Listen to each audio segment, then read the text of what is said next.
For years, we were known as Central Veterinary Associates, and we know that some of you were not exactly thrilled with the services that were provided. But a new day has arrived. We're changing and will now be known as Premier Veterinary Medical Group. But it's much more than a name change. It's a new management team, a new attitude, with a new state-of-the-art modern facility in Rockville Center, New York. We're going all out to provide the best possible care for your pets. And that includes 24-hour-a-day, 7-day-a-week emergency care from a team of highly trained professional emergency care veterinarians. So check out the all-new Premier Veterinary Medical Group. We're ready to serve Nassau and Queens counties with compassion, commitment, and the utmost confidence. And we have immediate openings for overnight emergency vets with great pay and outstanding benefits. Contact us today at premierveterinarymedicalgroup.com/careers. You know, it's Mr. McMahon Sr. and Vince Jr. Yeah. So you were in Madison Square Garden all those years. We had Bob Backlund in studio. We have this great respect for Backlund. Oh, yeah. But, you know, he got a bad reputation saying that he couldn't carry a card. You were in those garden matches. You saw the crowd. Did you think Backlund...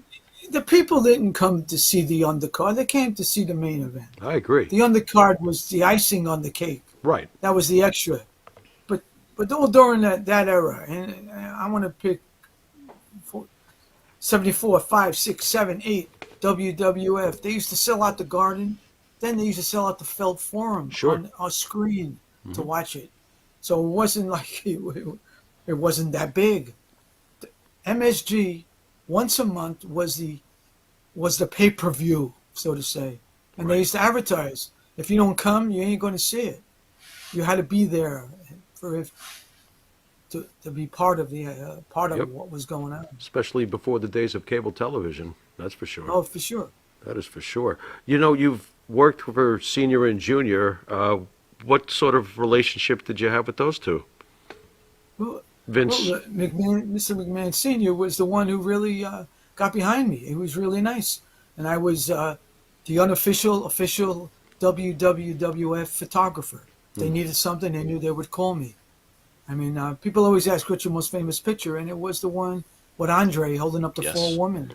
Yeah. Andre, two and two. That's so great. And I took that in Philadelphia.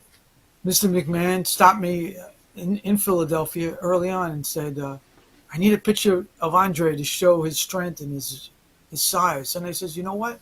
You got the woman on the card tonight. Can we take a picture of Andre with the girls? Not knowing what it was going to be. And he said, oh, yeah. Have Arnold get the woman. So Arnold went and called all the girls, Arnold Skolinator. And here's Andre. They said hello. And Andre puts his arm down and puts his other arm down. Two girls get on his left arm. Two girls get on his right arm. He picks them up. I take one picture, take two pictures. Boss, got it? I says, got it, boss. And that was it. I took two pictures. I couldn't look in the back of the camera to see if the exposure was right, see if the flash went off. I took two photos, and that's what I did. So he basically just picked them up like tablespoons. They picked up two on one hand, two on the other. Unbelievable. Stood up. People say, oh, that's not the one, but that's a recreation. What is? All right, well, wait of a course, second. That's Jeff for you. Jeff! Good job, Jeff. Well done. It's That's okay, okay. George. That's You a can laugh, George. recreation. Please laugh, George. Those girls my are God. midgets.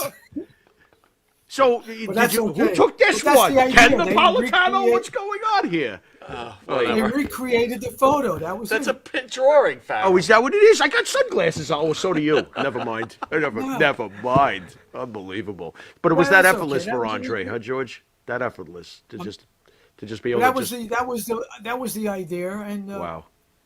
So Mr. McMahon, and also too, when there was the Ali and Noki thing, Right.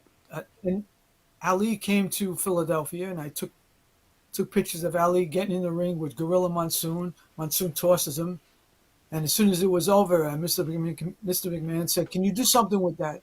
I says, "I'll bring it to New York." And I drove from Philadelphia to UPI in New York, and I used it on the back page of many newspapers across the country. And once that happened, then I could do no wrong. I mean, that was the first time that really wrestling was presented as something other than wrestling. Were It you was there? on the back. Were you Daily there News and during whatnot. the Were you there during the transfer of power from junior, senior to junior? Yes. Yes, I was. How was that? And how was junior towards you? Because I'm sure junior was making a lot of major changes at the time. Well, yeah, and he was very nice. I knew what was going to happen. He spoke to me about it, and let's just say that I was doing what I was doing, wrestling scene, wrestling all-star TV wrestler, and I said I enjoy doing what I'm doing.